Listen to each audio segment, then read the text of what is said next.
One of the most important aspects of growing your fan base as an independent artist in the digital age is understanding your data.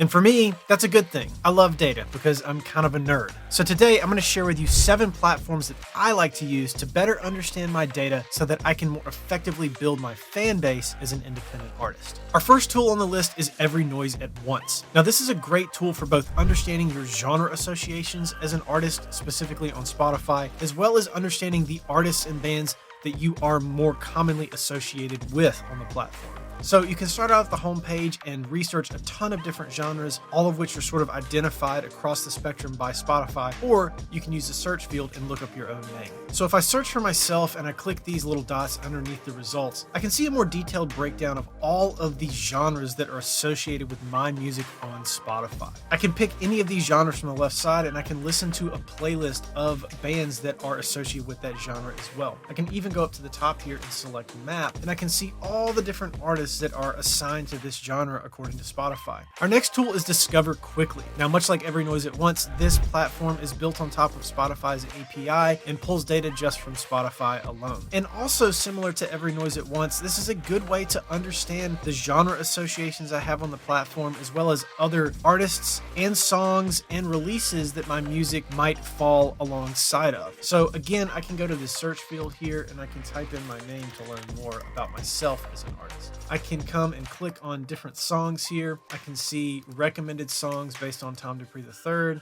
I can click on a song and I can see recommended songs based on this song. And when I hover over these, all of these will play a sample of the song that shows up, and I can see what other people are listening to who are fans of my music. Our next tool up is It a Good Playlist? Now, I don't personally pitch to playlists. I'm not a big fan of that. However, sometimes you do get placed on playlists that you don't know anything about, and it's good to look them up. If you are playlist pitching, then you definitely want to do your due diligence before you submit to any playlists as well. So here I've done a query on Spotify's editorial playlist Rocktronic, and we can see all kinds of stuff about this playlist. So I can track the playlist growth. You can see the popularity score of most tracks in the playlist.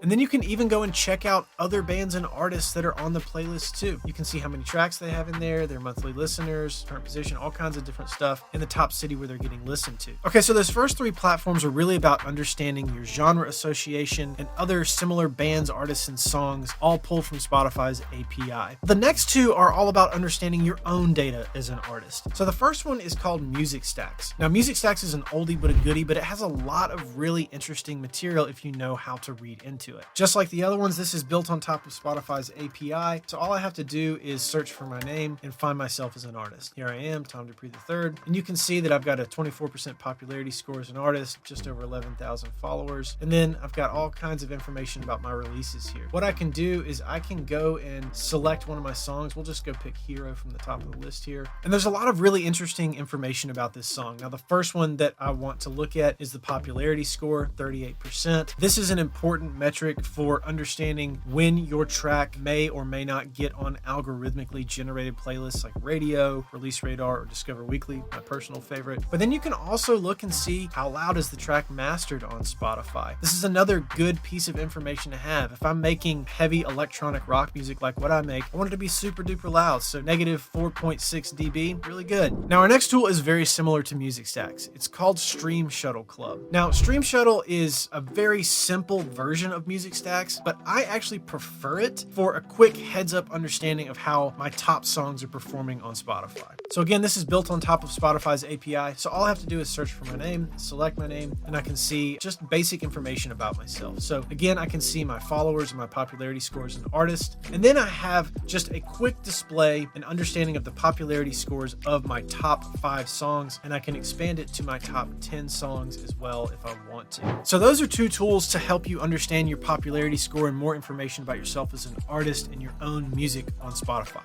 Now, this next tool is a complete departure from all of that, and it's Facebook's ad library. Now, this is kind of a cheat code for running ads, especially if you're not sure how to make a good ad or not, or you're not understanding why your ads are underperforming, if that's the case for you. And on top of that, it's just kind of an interesting way to spy on what other people are doing if you want inspiration for your own ads. So if we want to search for an ad, we can just select all locations instead of current location, which is what I like to do, and we can select all ads. So I'll just search for myself here, and I'll click my name, and we can see all the ads I'm currently running. So here are my 3 ads. I've got an ad for Hero, Lions, and To the Wolves.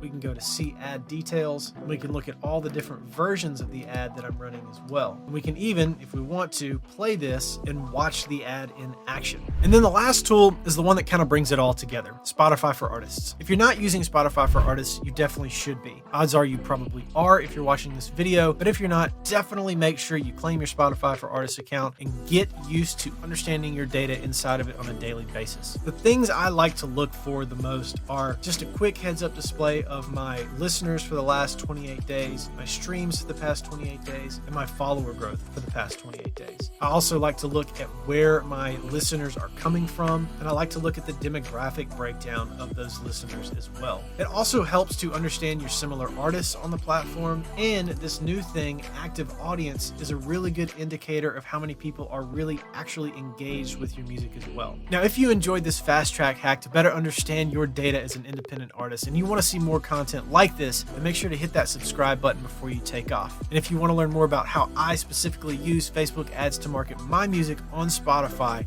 check out this video right here. As always, thanks for watching, and I'll catch you on the next one. Peace.